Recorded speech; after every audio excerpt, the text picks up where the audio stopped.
Good afternoon, everyone. This afternoon, our chairperson has to attend to important matters again. So I have the privilege to take over this afternoon. I will do my best to ensure efficiency in the conduct of the proceedings. So before we start, we will now have a mobility break. May I ask everyone, please stand up and join as the WePro Dance Company leads the mobility break. May we request everyone to maintain a safe distance.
Very nice dance. So now we will now move to the consideration of resolutions. The first proposed resolution WPR/RC75/conference paper number 1 is on health financing. May I call on the English rapporteur to read the resolution with amendments from the draft uploaded in the web portal, please. Thank you, Madam Chair. I am pleased to present the draft resolution on health financing. The resolution already includes any amendments suggested. In addition, the Chinese and French rapporteurs and I have tried to reflect any concerns expressed by member states, both in the plenary session and online, in the draft resolution. Now I will read the resolution. WPR/RC75/conference paper number 1. Health financing. The Regional Committee, noting the overarching goal of the global WHO 14th General Program of Work 2025 to 2028 to promote, provide, and protect health and well-being for all people everywhere. Noting also the June 2024 World Health Assembly Resolution on the Economics of Health for All, WHA 77.13, urging member states to recognize that insufficient spending on health undermines population health outcomes and to reflect the linkages between the economy, health, and well-being in policymaking. Deeply concerned that inadequate public funding and gaps in health financing arrangements also increase financial hardships for a growing number of families in the Western Pacific region. Recalling commitments to strengthen health financing made by the Regional Committee for the Western Pacific in 2009, 2015, and 2017, WPR/RC60.R3, WPR/RC66.R2, and WPR/RC68-R5 respectively, and by the World Health Assembly in 2011, WHA 64.9.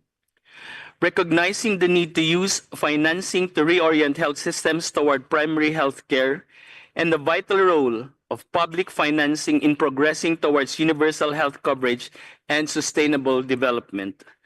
Recognizing also that health systems and societies in the Western Pacific are diverse and complex, and that no single model for health financing can accommodate all the countries and areas of the region. Endorses the Regional Action Framework for Health Financing to achieve universal health coverage and sustainable development in the Western Pacific. Urges member states to continuously assess the adequacy, equity, effectiveness, and sustainability of health financing policies, systems, and processes to accelerate progress on universal health coverage and sustainable development. To tailor guidance from the Regional Action Framework to national context to safeguard public spending for health and strengthen health financing arrangements. To foster high-level commitment and intersectoral collaboration among government agencies and other stakeholders to promote health as a central goal of economic and social policy. Requests the Regional Director to provide technical support for member states to develop and implement national policies and plans in line with the Regional Action Framework, to facilitate collaboration, capacity building, resource mobilization, and the sharing of knowledge and experience to address health financing challenges, and to monitor and report periodically on progress on health financing for universal health coverage and sustainable development in the Western Pacific region. Thank you, Madam Chair.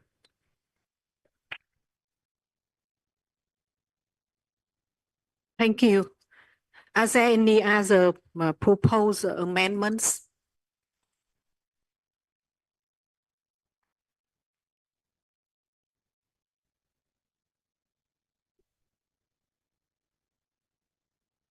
If there are no further comments, the draft resolution is adopted.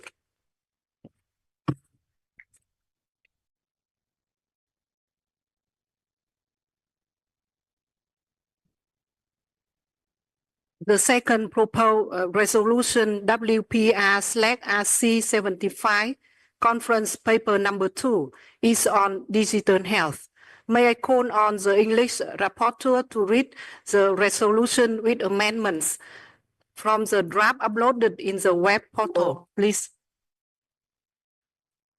Thank you, Madam Chair. I am pleased to present the draft resolution on digital health. As with the last resolution, this resolution already includes any amendments suggested. In addition, the Chinese and French rapporteurs and I have tried to reflect any concerns expressed by member states in the draft resolution. Now, I will read the resolution. WPR/RC75/conference paper number 2, Digital Health. The Regional Committee, recalling the 2018 Regional Committee endorsement of the Regional Action Agenda on Harnessing e-Health for Improved Service Delivery in the Western Pacific, WPR/RC69.R2, and the World Health Assembly endorsement of the Global Strategy on Digital Health 2020 to 2025, WHA 73.28.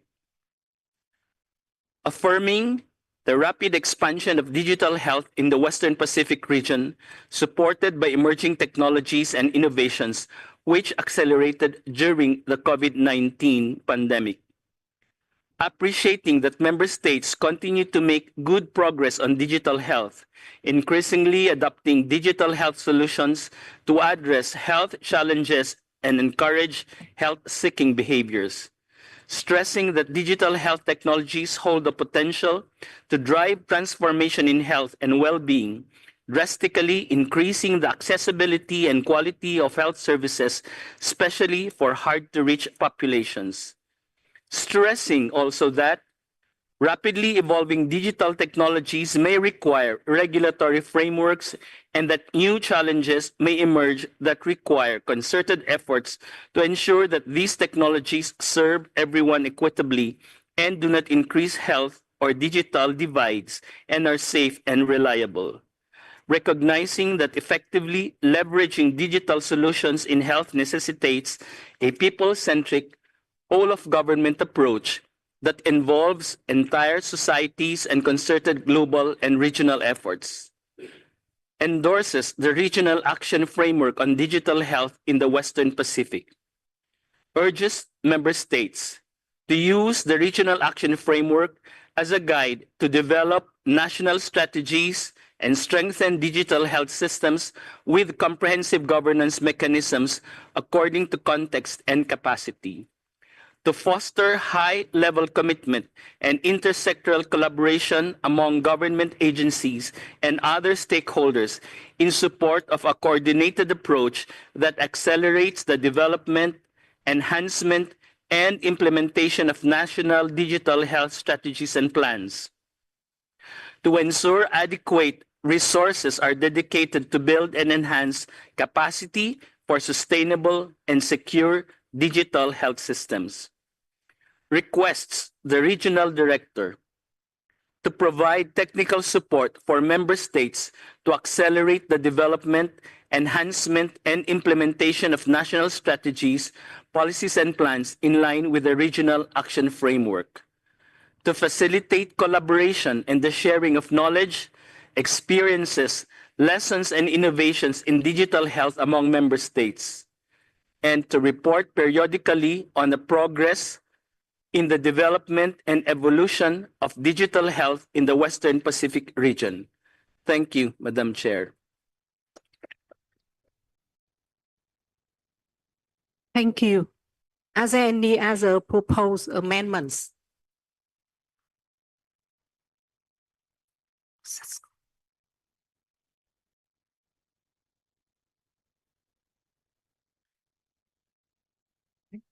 If there are no further comments, the draft resolution is adopted.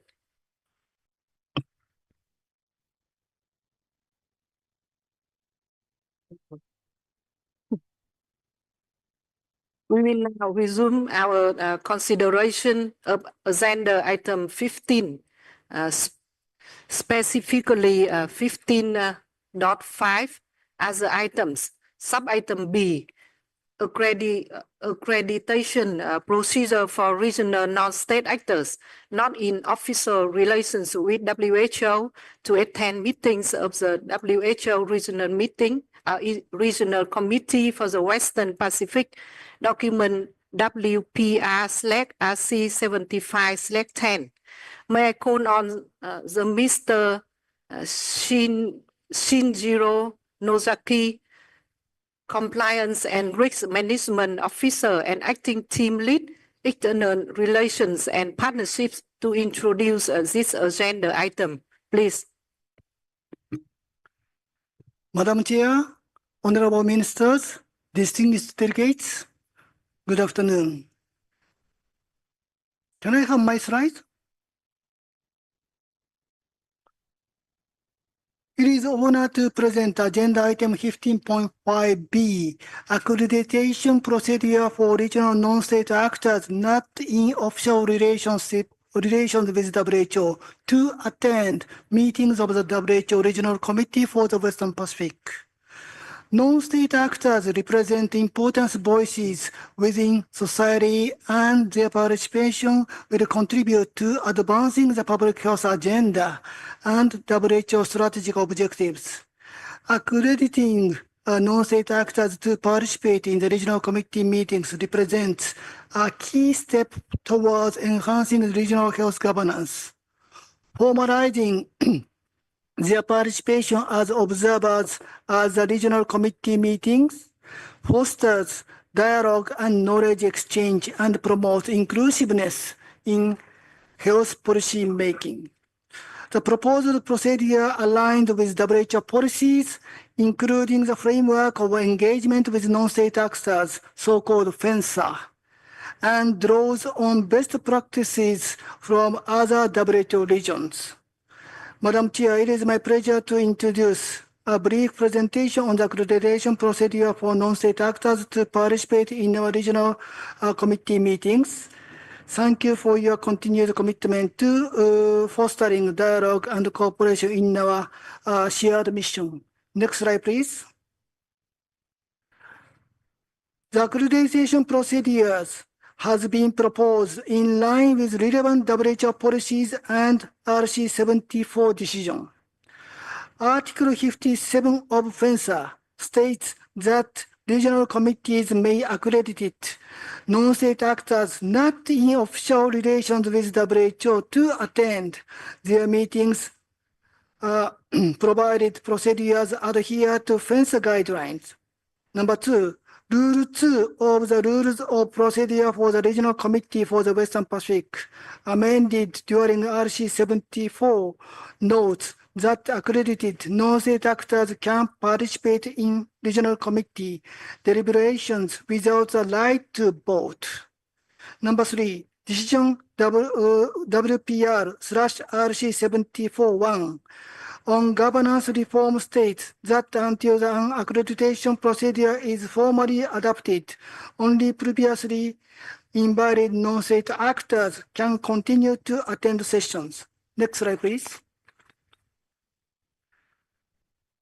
Applicant entities should meet the criteria of having a regional presence and activities in at least 3 countries. Secondly, aligning with the WHO constitution and policies.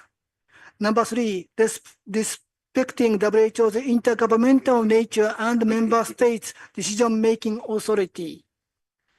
Having existing sustained and systematic technical engagement with WHO at least 2 years. Parent organization not in official relations with WHO. Having established structure, founding documents, and accountability mechanism. Providing required information per FENSA. Having the authority to represent its members if a membership organization. Next slide, please. Accredited non-state actors will be granted the privilege to participate in an observing capacity without the right to vote in public meeting of regional committee sessions and submit written and or oral statements on relevant agenda items. Next slide, please. In line with FENSA, the information required for application include details about the applicant entity, such as name and objectives, founding document, financial information, and affiliations. Summary of past engagement with WHO in the Western Pacific region. Contact information of its representatives. Next slide, please. Applications for accreditation shall be submitted by 31st December of a given year. Secretariat then reviews applications to ensure all eligibility criteria and other requirements are met and prepares a draft decision for the regional committee's consideration around mid-year. During its annual sessions, the regional committee makes decision on accreditation. Next slide, please. Once the accreditation decision is made, the decision will be included in RC report, regional committee report. Each entity will be informed, and a list of the accredited non-state actors will be published on a dedicated platform. Accreditations will be reviewed every 3 years, with potential outcomes to maintain the accreditation, defer the decision to the following year, or discontinue the accreditation. An earlier review may be proposed by the regional director if such issues arise. Number 1, non-compliance with WHO rules and policies, including FENSA. Number 2, lack of contact. Number 3, changes in the nature of activities. Number 4, the entity ceasing to fulfill the criteria for accreditation. The regional committee may suspend or discontinue accreditation if criteria are no longer met or required information is not updated. If an application is rejected or its accreditation discontinued, the entity may reapply after 2 years, provided it addresses the reasons for the rejection or discontinuation and meets all eligibility criteria. Each reapplication will be assessed on its own merits. Next slide, please. Thank you for your attention. Madam Chair, I hand it back to you. Thank you very much.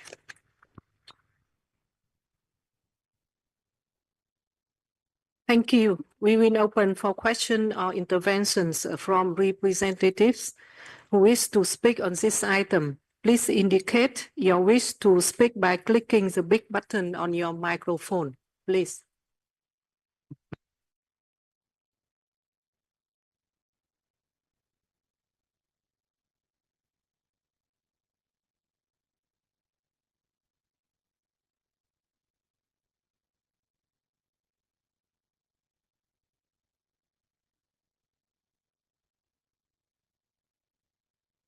So I call on the representative of China, please.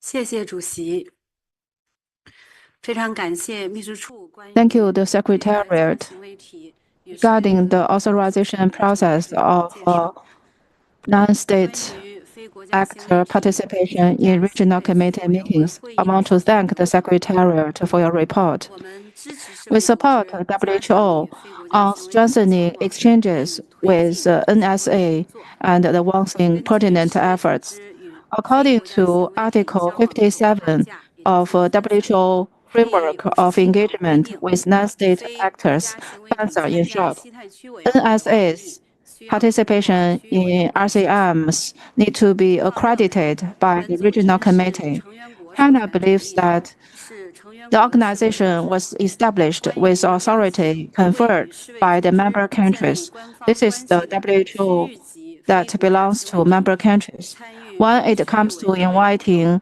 non-state 应当把握 actors 区域委 not 员 in 会 official 按照 relations 协商一 with 致 the 的方式 organization to 来 participate 进 in 行 RCM events, the decision 谢谢 has 主席。 to be made following consensus of regional members. Thank you.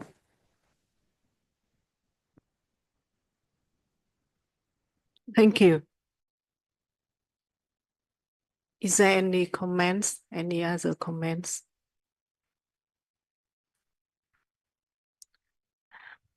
May I now call on the Secretariat to respond to the points that have been made by China? Thank you very much for your comments.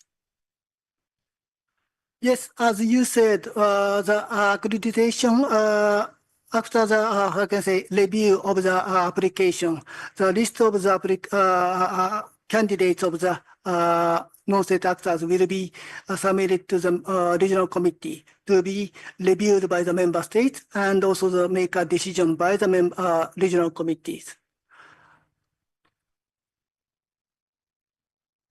On behalf of the WHO Secretariat, I would like to extend our deepest appreciation to all member states for all their valuable comments and insights. Their thoughtful contribution played a crucial role in guiding our effective efforts, and are grateful for their continued engagement and support. Madam Chair, thank you very much. I will back to you. Thank you. Is there any further comments?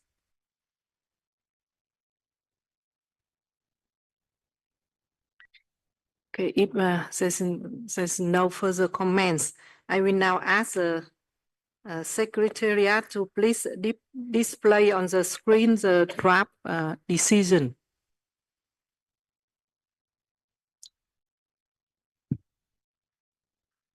The decision reads as follows. Decision WPR/RC75X.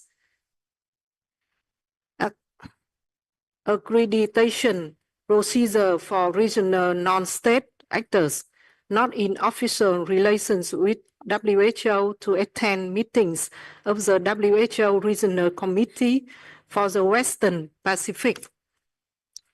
The Regional Committee, having reviewed Annex 5 to document WPR/RC75/10, decided to adopt the accreditation procedure for regional non-state actors not in official relation with WHO to attend meetings of the WHO Regional Committee for the Western Pacific.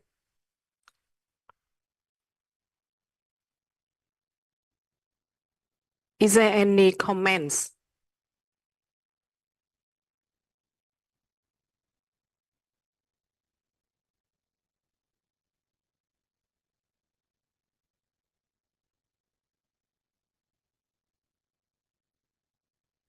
This one. If there is no further comments and I see no objection, the decision is adopted.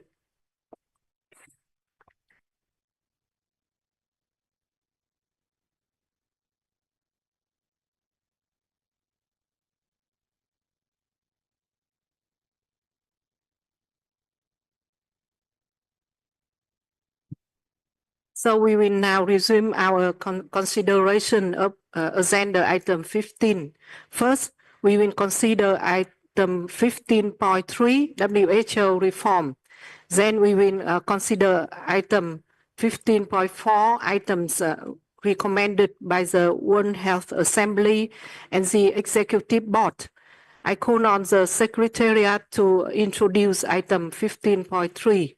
Dr. Mercado, over to you. Thank you very much, Madam Chair.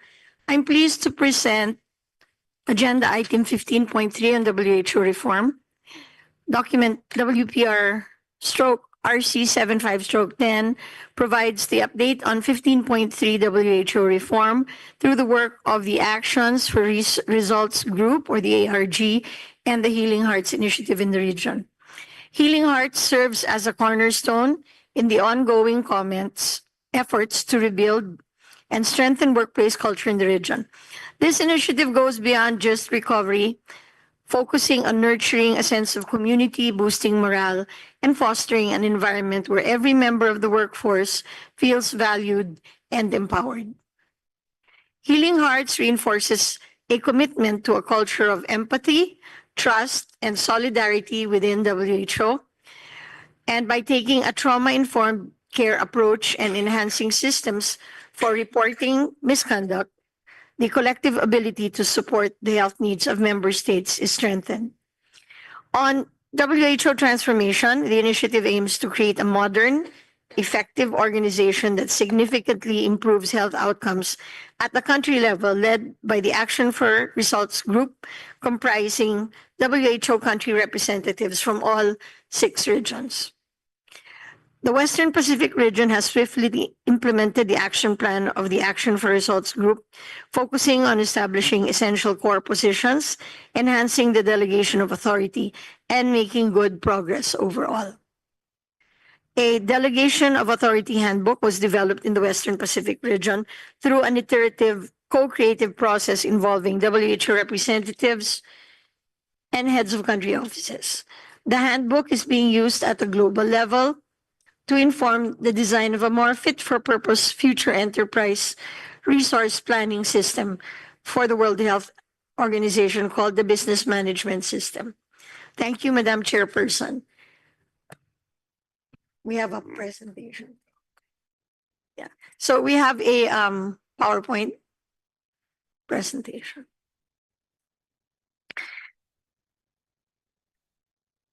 Okay, so I would just like to share with you a 2022-23 survey result of the context and the situation of our workforce here at the regional office. So under the theme of harassment and psychological abuse, 22% reported harassment, 22% reported psychological abuse, 60% abuse by a senior colleague.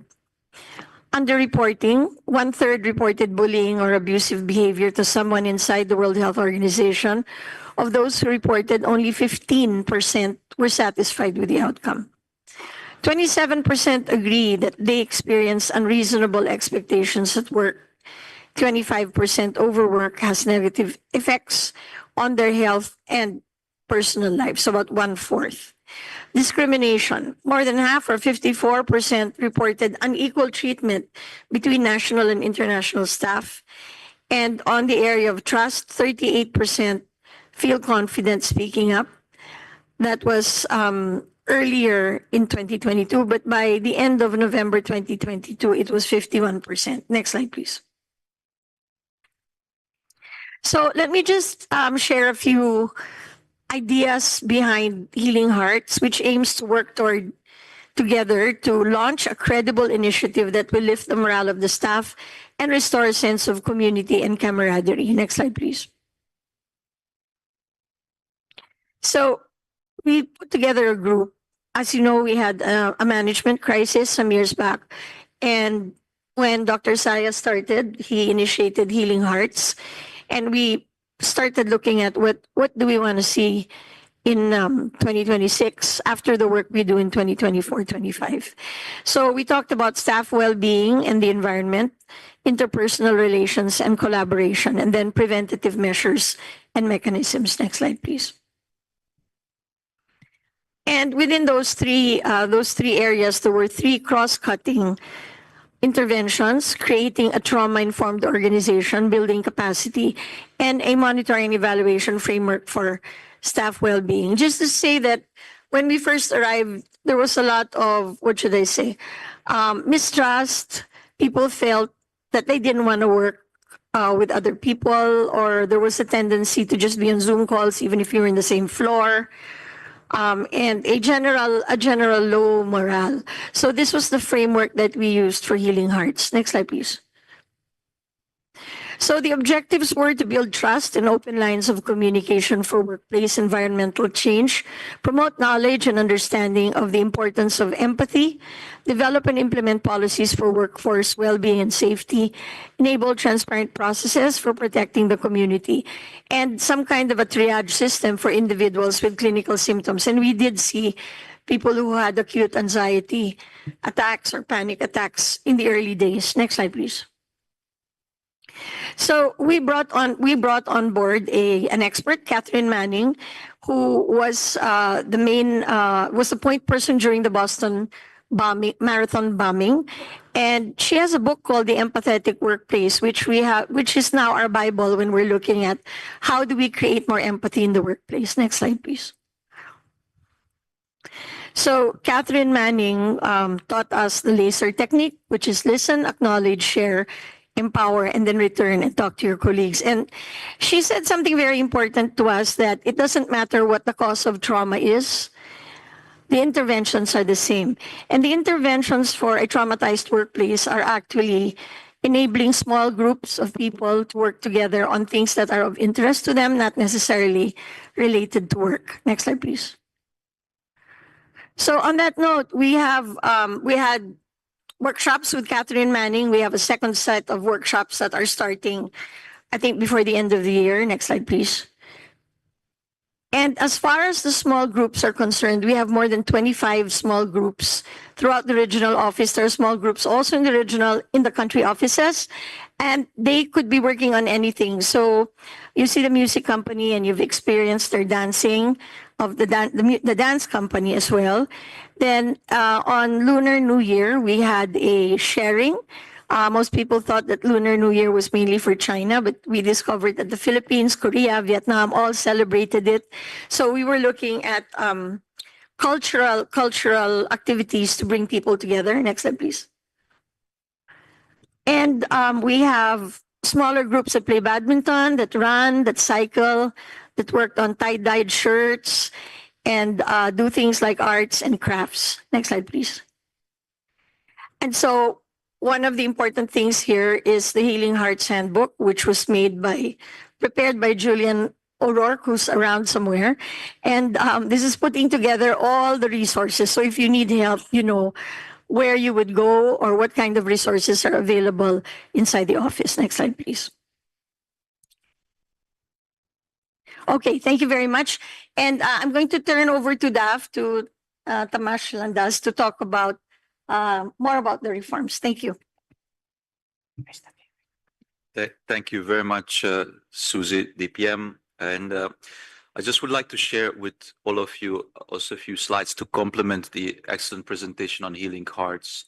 And here I would like to share with you some of the initiatives we have in the area of business operations to complement this journey towards weaving health together for families, communities, and societies in the Western Pacific.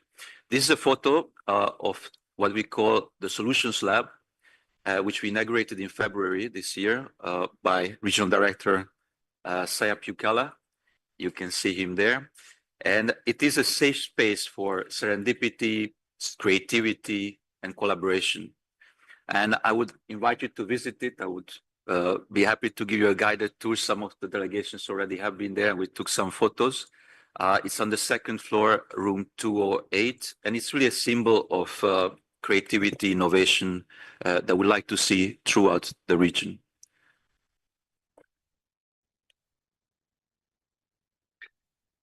From the beginning, we chose to be ambitious, and we must continue to be ambitious. As outlined in the global program of work that you're all familiar with, WHO needs to adapt and evolve to a rapidly changing world. And our common goal, as once different stakeholders serving WHO, is to build a modern WHO, working seamlessly to make a measurable difference in people's health at country level. More specifically, in our region, the Western Pacific, we must continue to be ambitious in developing a new people strategy. And this strategy focuses on a people-centered design and service delivery model, emphasizing geographical diversity that is important to all member states, and gender parity, diversity, equity, and inclusion. We also aim to create supportive environments through outreach, career paths, mentoring, coaching, and further improving work-life balance. And the Healing Hearts Initiative is a case in point. We probably collaborate also with the new WHO Academy that you heard will be inaugurated on December the 17th this year in Lyon, France. We also must continue to be ambitious in supporting our different country needs. We plan to deploy, in this sense, project management search teams and further strengthen sub-regional administrative hubs. These initiatives will provide tailored support to countries, ensuring that we meet their unique requirements, your requirements, effectively. And we also must continue to be ambitious in building strong data and digital ecosystem. And all these three elements are coming from the GPW 14 transformation agenda. So it's fully aligned with our global strategies. This third ambition includes global KPI dashboards, a situation room for business operations, which is inspired by the situation room in the health emergency division, a new business management system, the BMS, user productivity and collaboration tools, and the One WHO intranet, which offers one source of truth for the whole organization. And most recently, we, of course, started working with new technologies like generative AI, and we are leveraging the power of virtual agents, chatbots, intelligent automation to enhance our productivity and streamline our processes further. But one of our key initiatives among these is the Wipro Solutions Lab that I mentioned earlier. This lab is dedicated to future intelligence and adaptation, ensuring that we stay ahead of emerging challenges and opportunities, applying foresight tools and horizon scanning methodologies, very similar to the ones that you heard this week used by our technical colleagues in the Data Strategy Innovation division. As an example, allow me to share with you one very concrete example, a product that we developed in the Solutions Lab this year called the Delegation of Authority Handbook for WHO representatives. This handbook was developed through, as you heard from DPM, a really collaborative, iterative process where we involve a diverse group of stakeholders, including WHO representatives, technical administrative staff, G and P staff throughout the region. And it offered us an opportunity while we were looking at the processes to weed out shadow processes that were accumulated over time and further simplify and streamline our operations, while also we have been empowering through this process country offices to practically implement the delegation of authority. As a result, the handbook for our region is regarded as a best practice by the auditors and is used at a global level to also inform the design of our new ERP solution for the whole organization, which is called BMS.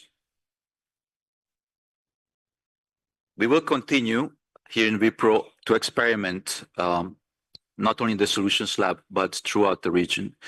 This region truly offers a possibility, is the most fertile ground for testing new initiatives. It is enhanced by very well-trained, savvy people with unmatched access to modern technology. And the solutions developed in this region can be shared and scaled to the rest of WHO. So the DOA handbook that I mentioned before is an excellent case in point in this regard. And I truly believe that together we can achieve our ambitious goals and weave together a healthier, more equitable world. Thank you for your attention. I look forward to continue collaborating, weaving our colorful regional mat together. Thank you, Chair. Thank you so much, Tamas. We turn back to the chair. Thank you. Thank you, Dr. Mercado and Dr. Lanches. We will now open for question or intervention from representatives who wish to speak on this item. Please indicate your wish to speak by clicking the big button on your microphone, please.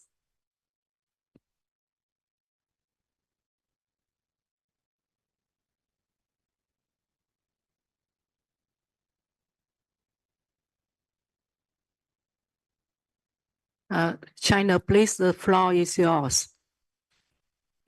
谢谢主席。 Thank you, Madam Chair. 感谢秘书处的 China is 介绍 appreciative of Secretariat's introduction. We are appreciative the efforts in promoting WHO reform and believe that the implementation of the ARG 以及国家 and 办公室 ongoing 授权 improvement of the 实施 DOA handbook 体现了以国 bears 家为中心的理念。 testament to the country-centric 同时我 concept. 愿意 Meanwhile, we propose greater transparency in the development of a DOA handbook in order to ensure that such efforts would enhance country office capacity and mandate, while reinforcing coordination among headquarters, regions, and country offices.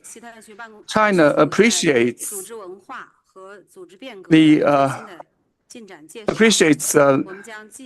WIPRO in the latest progress that has been updated. Will continue to pay attention to the ongoing progress. Hopefully, the reform could further improve the self-governance and efficiency of WHO, boost transparency and inclusiveness, promote coordination between headquarters and regional offices, and produce greater impact on regional and country levels. We also hope to learn more about the regional report on human resources, effectively tackle the underrepresentation of some key countries in our region, and constantly improve the representation of countries of our region. China maintains that the WHO is the authoritative organization in global public health. China supports the advancement of a reform process with the principle of a member state leadership and consensus. With a view to further improving the operational efficiency of WHO free from political interference, with deeper respect for science, better access to resources, and better utilization, the organization will be better equipped to cope with global public health crisis. China stands ready to better support all the endeavors of WTO reform with active contribution. Thank you, Madam Chair.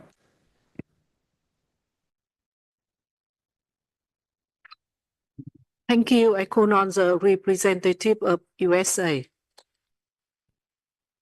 Thank you, Madam Chair. The United States recognizes WIPRO's efforts to strengthen workplace culture, to foster a safe, supportive workplace environment. And we're really pleased to see the implementation of the Healing Hearts Initiative.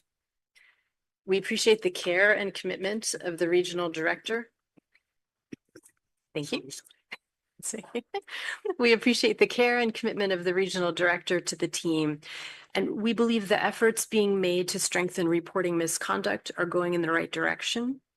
And we welcome the engagement of colleagues across the WIPRO team to advance this effort, including regarding zero tolerance on abusive conduct. We're hopeful that the combination of these and other efforts by the RD and other members of the WIPRO leadership team will help the staff move forward together after a difficult period.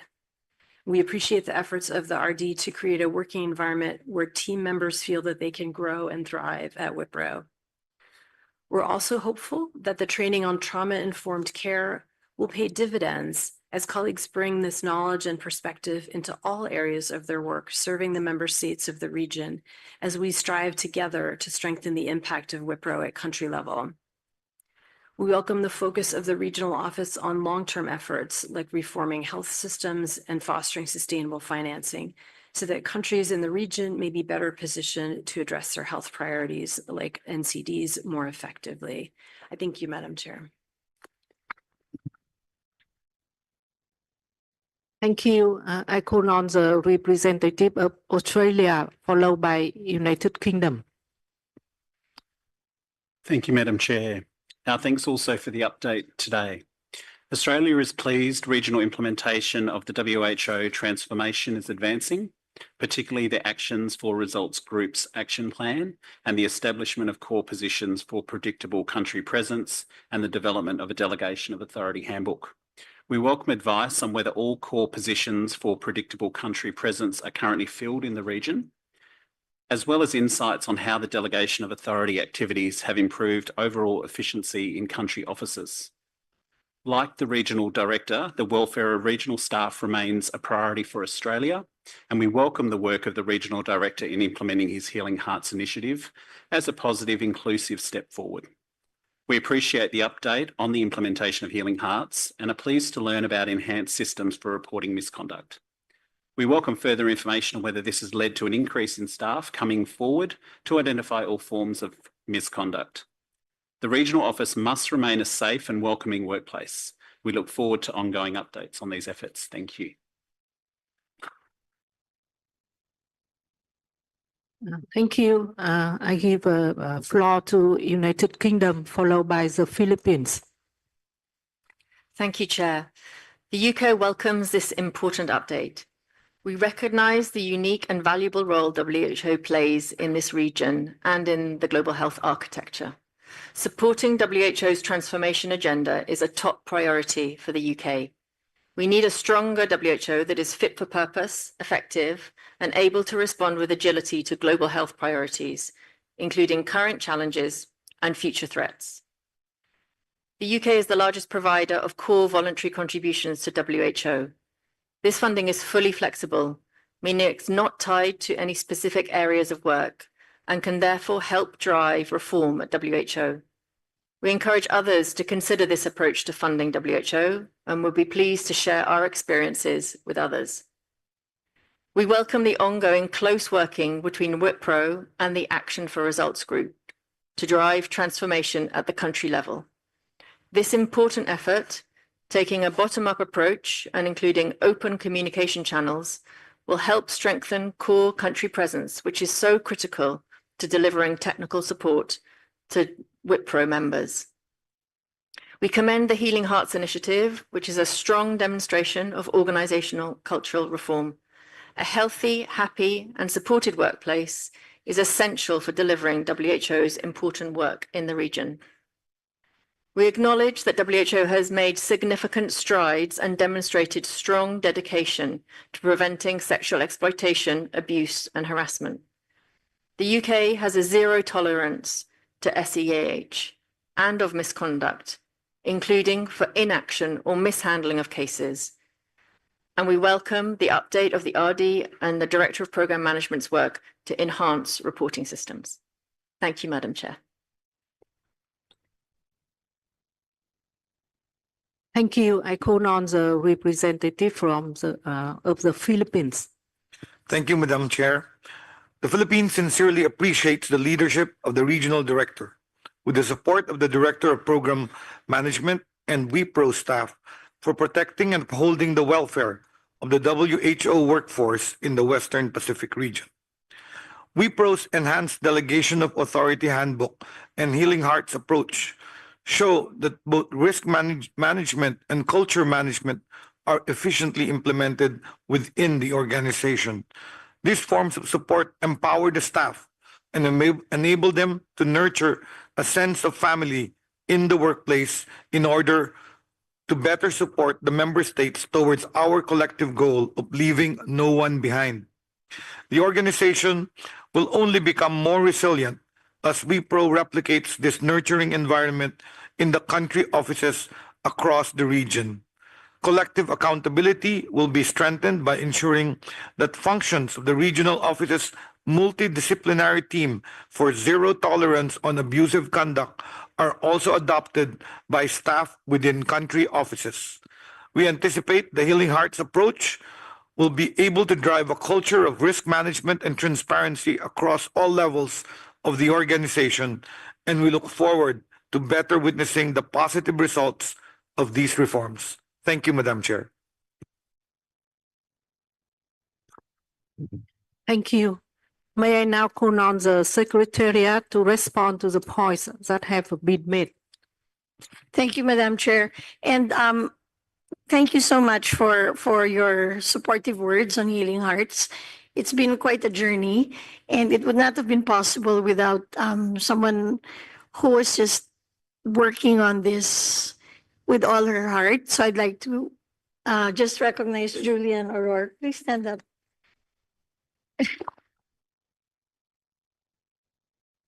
Julian is a researcher in molecular oncology, but she found her way into this space and really helped just push this along as best as we could. And now I think we're in a good spot where we will sunset Healing Hearts in February after 1 year. We're going to do an evaluation.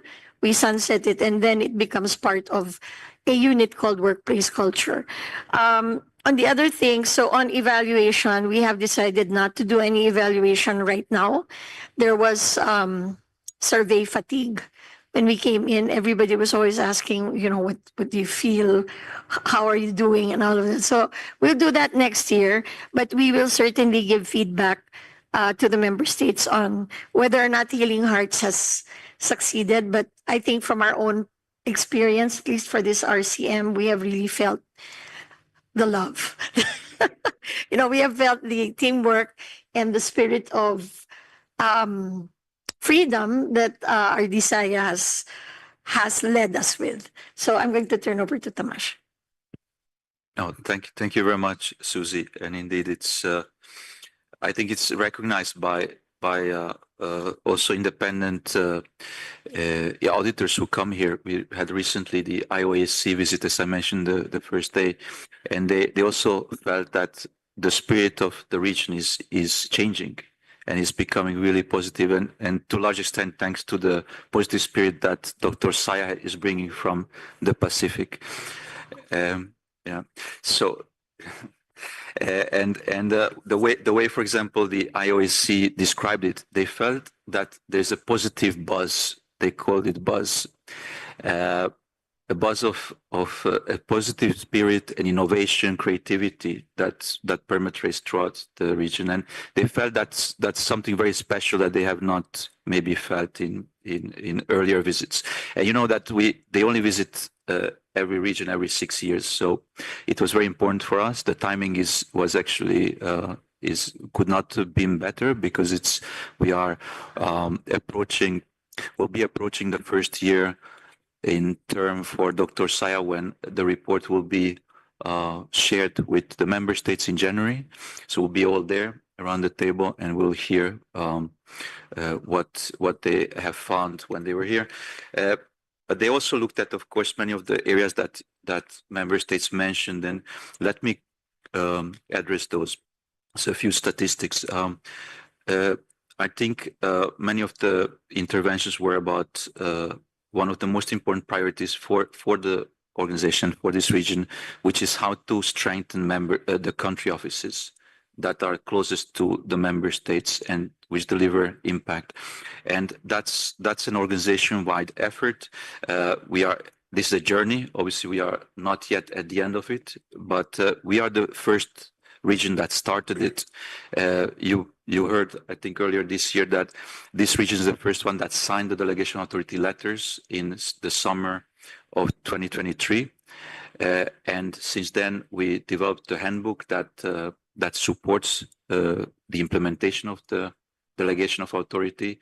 We also looked at capacity building in the countries, because what we found is that there are very different capacities and resources in our countries. So the CPCP, the corporate economic country presence funds that were allocated to each region has played a very important role to strengthen those capacities. So we got 55 positions across this region to strengthen the countries, and over 70% of these positions have been already filled, and we intend to fill the rest and achieve 100% recruitment by the end of November, so before the global management meeting. And I think we'll be the first region to do so. So again, as I said, it's a project under development. The countries will need these additional resources to fully implement the delegation. And in the meantime, what we are doing in the regional office, we are repurposing our functions, our staff, to see where we can best support, where is the need the greatest, so that we can deploy our staff from the regional office, for example, to close awards that are expiring, and other areas that need attention. So that's about the delegation of authority, and maybe just one more thing on that, how it fits into the global processes that, as China was alluding to. We have been developing this handbook together with the Euro region, so we didn't do it alone. And when it was developed, we shared it with all the other regions.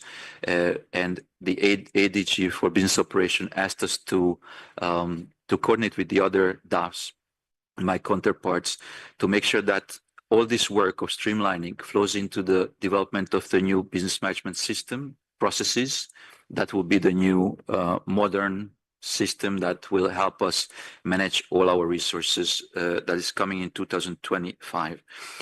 But a few statistics that you requested on HR. This region has achieved gender parity at most levels. We have about 60% female and 40% male across the region. At the higher categories, also we are close to achieving parity. I mentioned earlier that among WRs we achieved it already, but there's still some way to go at the P5 and above grades to bring in more women. I think this RCM is very special because I think the first time we also have the two most capable women chairing the RCM, and that's really also a symbol of our commitment to these efforts. And maybe I mention one more statistic in closing, which is the geographical distribution. Currently, we have 49% of international staff are nationals from this region, and 51% are from nationals from other regions. This means that this region is the most diverse region in the world, which has its advantages. But at the same time, we want to improve this balance towards nationals from this region, and especially for including underrepresented and non-represented member states. So that's category A and A plus in the WHO lingo. And we would like to target a distribution where we would have in the future 60% nationals from Wipro and the rest from outside. That will still keep a very high level of diversity, but will also allow countries which are not so well represented today to also have a seat at the table and influence our strategies. So I stop there, but we are always available for more information, and please do feel free to reach out. Thank you very much. Thank you, Tomas. I was just going to add one more point in relation to the comment or the question of Australia. So I think we do have more people who are coming forward, but the regional director meets with the general staff once a month. It's a free-for-all meeting. He has an open door policy, and anyone can see him for any issues or complaints, and I know that there have been some. People also come to see us. So I think the directors have also become pillars for listening to what people are concerned about. I think that's what we want. We want a change in the social norm. We want people to be more, what should I say, open to speaking out, whether formally or informally. So I think that's all we wanted to say, Madam Chair, unless RD wants to say something. Okay. So that's all, Madam Chair.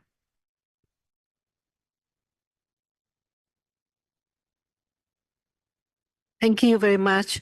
So it is now time for our coffee break. The plenary session will reconvene in 15 minutes at 15:20 hours. Thank you very much.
Welcome back, everyone. I would like to thank you all for your thoughtful and efficient engagement today. Please allow me to share the plans for the rest of our session. We will now move to item 15.4 on items recommended by the World Health Assembly and the Executive Board. After this, we will turn to item 16, Special Program of Research, Development and Research Training in Human Reproduction, membership of the Policy and Coordination Committee. We will then close for the day and cover the remaining items tomorrow morning. We will move forward the informal consultation on Executive Board Decision 155-12. Process of handling and investigating potential allegations against the WHO Directors General to begin when we close today's sessions. We will now consider item 15.4, items recommended by the World Health Assembly and the Executive Board. I call on the Secretariat to introduce item 15.4. Dr. Mercado, over to you. Thank you very much, Madam Chair. In continuation of our discussion of the coordination of the work of the World Health Assembly, the Executive Board and the Regional Committee, we now consider the items recommended by the World Health Assembly and the Executive Board. The discussion relates to Section 4 of Working Document WPR/RC75/10. This year, 8 items have been referred to regional committees for further action or consideration. They are Executive Board Decision 154(1) concerning sustainable financing or the WHO investment round, Resolution WHA 77.1 concerning the 14th Global Program of Work 2025 to 2028, the Executive Board Decision 15(4)(14) concerning process for the nomination and appointment of regional directors. As an update to this item, there has been a change in the global focal point, who is now Mr. Alex Ross, Senior Advisor for Organizational Learning. This will be reflected in the draft report of the Regional Committee along with his contact information. Further, Dr. Egle Granziera, representing legal from WHO headquarters, will present the background to inform the discussion on this particular item. Resolution WHA 77.14 concerning climate change and health, Executive Board Decision 155(12) concerning process of handling and investigating potential allegations against WHO Directors General, Resolution 1HA 77.13 concerning economics of health for all, Resolution WHA 77.4 concerning increasing availability, ethical access and oversight of transplantation of human cells, tissues, and organs, and Decision WHA 77(8) concerning development of a global strategy and action plan for integrated emergency, critical, and operative care covering the period of 2026 to 2035. The item concerning sustainable financing was covered in a special event on the investment round 2 days ago. The item concerning the process of handling and investigating potential allegations against WHO's Directors General will be covered in the member state consultation following today's proceedings. For the remaining 6 items, the Secretariat will submit all comments received from member states to the respective focal points at WHO headquarters or the regional office. Please note that all previously submitted comments have already been noted and there is no need to resubmit these again. May I turn the floor over to Egle for your presentation. Thank you.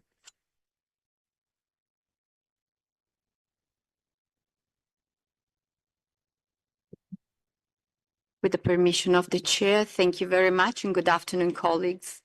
So I will on possible measures to enhance transparency, accountability, and the integrity of the regional directors and nomination and appointment.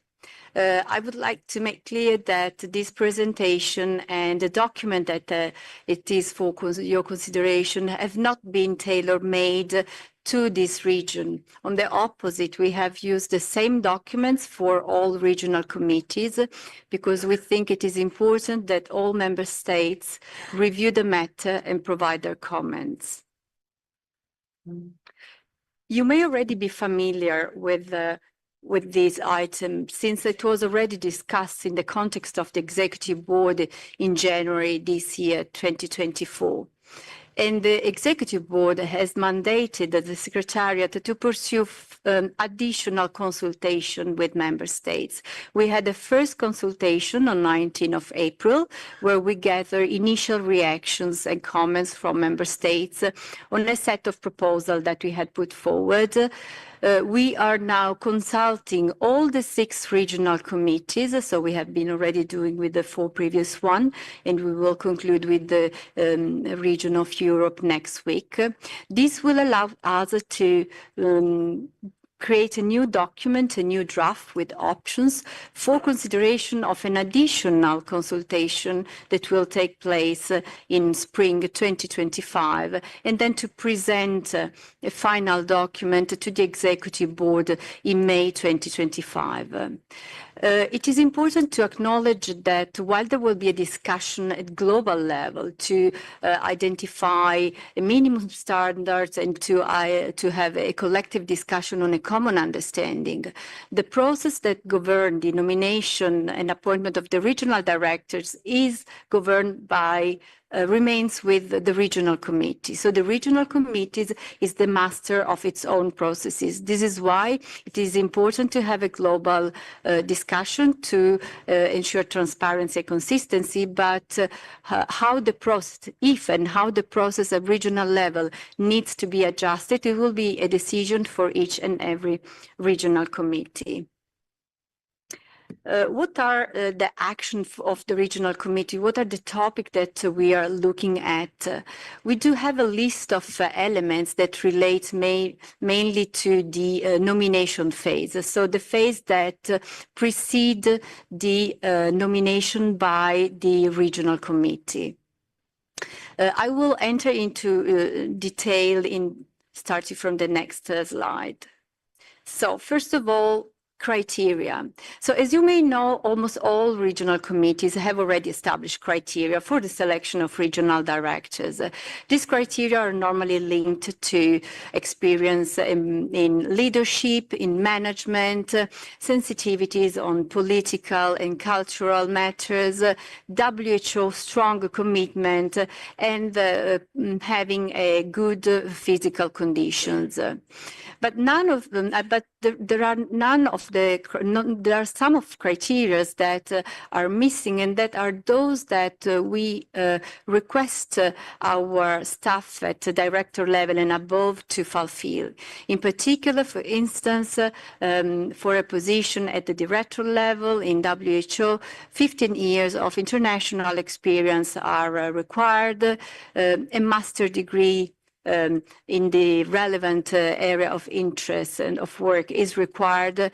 And so we were just considering whether the criteria that have already been developed by the regional committees should be further developed to include that aspects that in particular in relation to experience and qualification that are currently missing, but that would be applicable to WHO appointed staff. So the staff of the Secretariat, with the exception of the elective officers who are the regional directors and the Director General. So this is the first question, whether this minimum criteria should be incorporated in the already existing criteria. There is then the aspect related to the code of conduct. You are very familiar with the code of conduct because we have been the first region to develop a code of conduct, and then we have then developed a code of conduct in the other region based on the WIPR experience. So the code of conduct is a sort of a political understanding, political agreement among member states to ensure a fair process in the context of the regional directors nomination nomination and appointment. We have now been implementing this code of conduct for a few years, and we have seen that there are some gaps, some weaknesses that could be advisable to address. So we have proposed to expand coverage by including additional provision relating to sexual misconduct and other abusive conduct and aspects related to the possible conflict of interest, in particular, and including with tobacco matters, taking into consideration the policy that applies to the organization. But also, it's important that there is somehow a due diligence process. This is something that has been raised in the context of a previous election in terms of review and checks that, by the way, are normally performed for appointed staff. And then there is maybe a need to strengthen the disclosure of information. The Code of Conduct already provides for disclosure of information for both the nominating states, by the candidates, and as well as by member states not having nominated candidates. And this relates to disclosure of funding, as well as disclosure of activities that has been taken place during the campaign period. We have seen that these provisions have not been regularly applied. We do not have an oversight mechanism for the Code of Conduct. So somehow, when the information is provided to the Secretariat posted it online.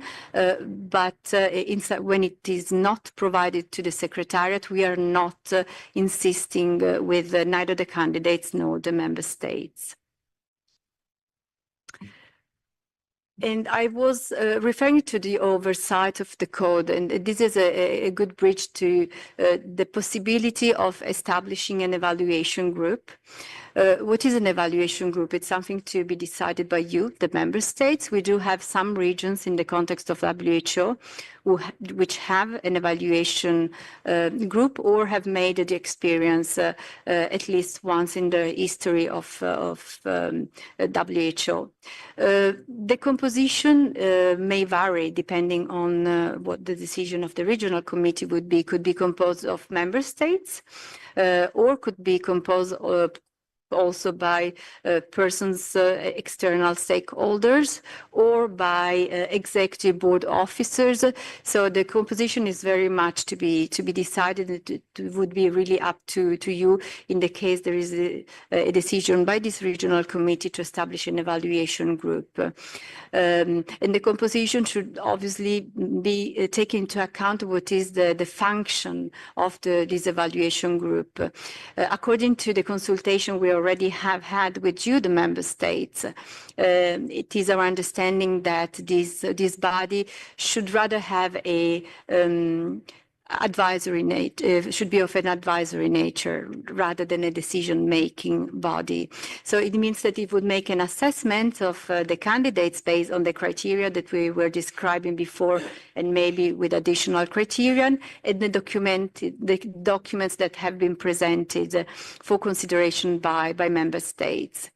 This evaluation group could provide a recommendation to the regional committee, who would in any case remain the master of the process in deciding who is the candidate, or could be provide a short list, ranked, unranked, and as indicated also could it maybe provide an oversight function to the implementation of the Code of Conduct, and more in general to the process and the process for nominating, and in particular the campaigning processes of the candidates. For those who have been following the matter, when we discussed the Director General election process, when it was reviewed a few years ago, we spent quite some time in considering a potential oversight mechanism for the Code of Conduct in the context of the Director General nomination and appointment process. There are some complexities that are linked to an oversight process in relation to how to handle allegations, who should be handling allegation, and the evaluation group could be one option, but is not the only option. There may be an issue in relation to the timing because the nomination process is prescribed by the rules of procedure.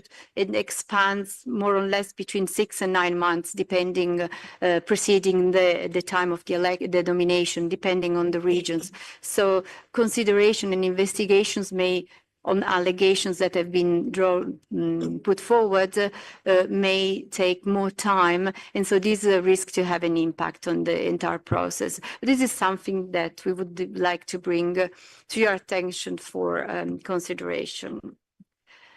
The interaction with the candidates. This is something that has been, and you have experienced yourself last year with the most recent process the region underwent, because there has been somehow an interest also by external stakeholders to follow more closely the candidates and their visions. So we have the two proposals on the table that last year were implemented by the two regional committees and as well as by the two regional committees that and will have elections this year. So to have a live candidate forum, so a platform, a live platform where the candidates may present their vision and where they may be asked questions by the member states. And similarly, in some of the regional committees, the candidates are invited to an interview that is composed in most of the cases by a presentation and a question and answer period. And both these events are broadcast, and this is obviously for enhancing transparency of the process. And we have heard positive comments in relation to the holding of this event in public. In relation then to the election process per se, there was a question whether in case the candidates that have been proposed do not fulfill the criteria or for any other reason, should the process be reopened after the expiration of the deadline provided into the rules of procedure for submitting candidatures? So this is an open question. If yes, on what grounds? So this is why it's very important to identify elements and then to see if there is worthy reopening and who should be entitled to reopen. Could it be a mandate that to be granted to the evaluation group in case an evaluation group is established, or to any other entity or body within the WHO? So if you have any other suggestions with respect to those that have been proposed, they are all welcome. As I was saying to the member states when we had the first consultation, it was we tried to brainstorm within the Secretariat. We put forward some ideas based on discussions, informal discussion that we have had with some of you. So we very much welcome your views on the already proposed options, but also additional proposals you may have. This will allow us to prepare a document, as I was saying at the beginning of this presentation, for the next consultation that will take place in spring 2025. Thank you for your attention. Thank you, Eglin. We now give it back to the chair. Thank you so much. Thank you. We will open for questions or interventions from representatives who wish to speak on this item. Please indicate your wish to speak by clicking the big button on your microphone, please.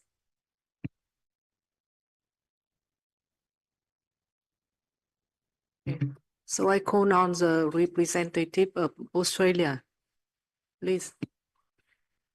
Thank you, Chair, and thank you also to the Secretariat for that really helpful presentation. Australia welcomes opportunities to enhance processes and rules of procedure for regional director elections, which draws on best practice so they are fit for purpose and enhance transparency in election and appointment processes. We appreciate the rich discussion on this subject through the Executive Board and are very pleased that the Executive Board recommended this issue be discussed in our regions to incorporate regional views ahead of further discussion at the global governing bodies next year. while acknowledging the important need to allow for regional context. We thank the Secretariat for its analysis and proposals of possible members for member states to consider. We note the importance of this matter, and while we acknowledge these options were previewed by the Executive Board, it would have been useful to have some more time to consider the options in the paper at the regional level to ensure enough time for consideration so that the Western Pacific's voice is appropriately conveyed to the governing bodies. While we recognise our next RD election will not be for some years, our region has valuable lessons to share on opportunities to enhance elections in the future. We do welcome the advice, though, that there will be further consultations and look forward to participating in the new year, and do encourage all member states of our region to engage in these. Our region has had experience with a virtual candidates forum, which was piloted ahead of our regional director election in October 2023. This was very useful for member states to engage with the candidates ahead of the regional committee meeting, to learn about their priorities and relevant experiences, as well as to assist with developing informed national positions. We would support formalising this process in the future alongside reoriented timing for interviews at the regional committees, given that national positions are usually agreed by this point. As shared in our comments earlier this year at the Executive Board, we do also consider it important to consider extending these reforms to broader election processes, including for the Director General, with relevant documentation to be considered by governing bodies in 2025.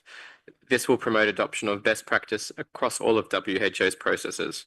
Thank you.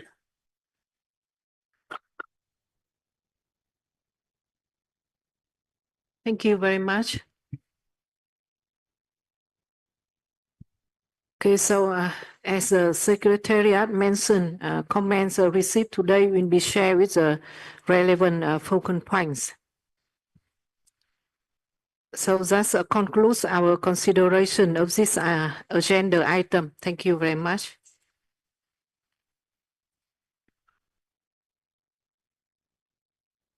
Okay.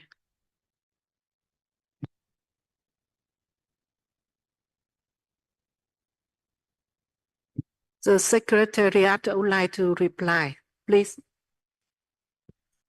Thank you very much, Madam Chair. I would like to thank the distinguished delegate of Australia for this very helpful intervention. And I would like just to provide some clarifications in relation to the processes more in general. So we were, for those who were present at the Executive Board in January this year, you will remember that we would discuss both the regional directors' processes and the Director General's process. So the decision, the mandate we received formally was only relating to the regional director positions. At the same time, there was a discussion that is captured in the summary records of the Executive Board in January, whereby the Secretariat indicated that they would have been working on a document in relation to the Director General process and would have been shared with member states for further consultation on the process itself. So we do not have a mandate to come to the regional committees with the Director General process, but we are working on it.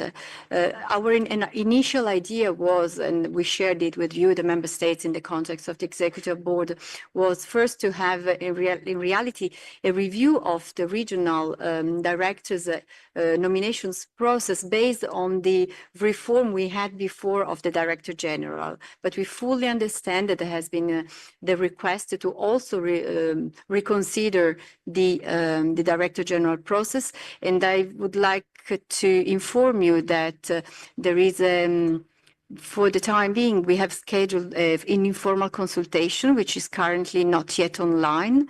If it is maintained, so it should be taking place on the 21st of January 2025. So I'm saying tentatively because if there may be other meetings that require prior to the Executive Board get priority, this particular consultation may be moved. But just to reassure you that we have been working on this matter, we have already produced internally the document.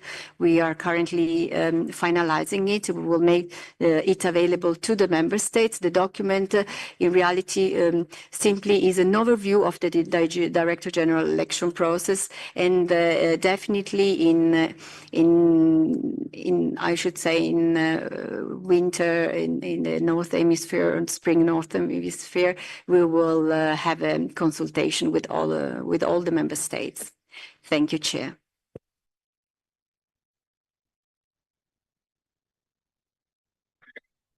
Thank you.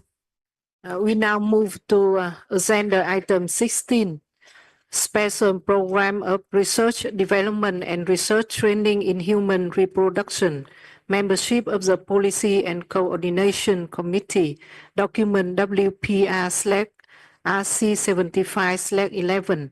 May I request the Director of Health System to introduce this item, please? Thank you, Madam Chairperson.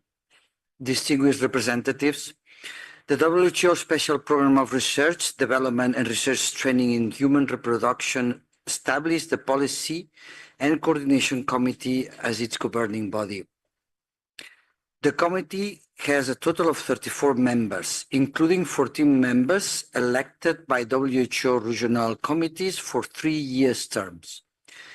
3 of these are allocated to the Western Pacific region.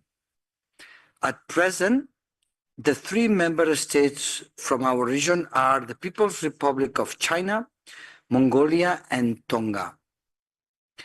The terms of office of the Kingdom of Tonga expires on 31st December 2024. The regional committee is now requested to elect 1 member state to succeed the Kingdom of Tonga and serve a 3-year term starting 1st of January 2025. The regional committee may wish to consider Vanuatu as a member of the Policy and Coordination Committee and as such to nominate a representative upon WHO formal request to Vanuatu Minister of Health to serve on the committee for a 3-year term from 1st January 2025 to 31st December 2027. Thank you, Madam Chairperson. Thank you, Mr. Vinas Torres. Are there any comments?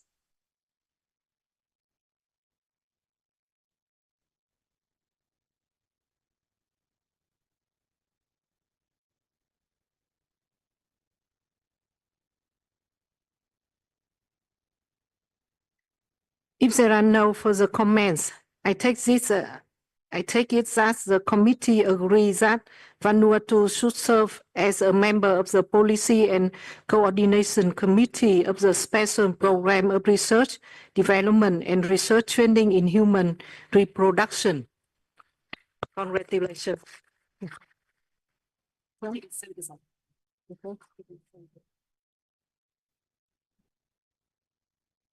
Okay. Okay, so it is so decided.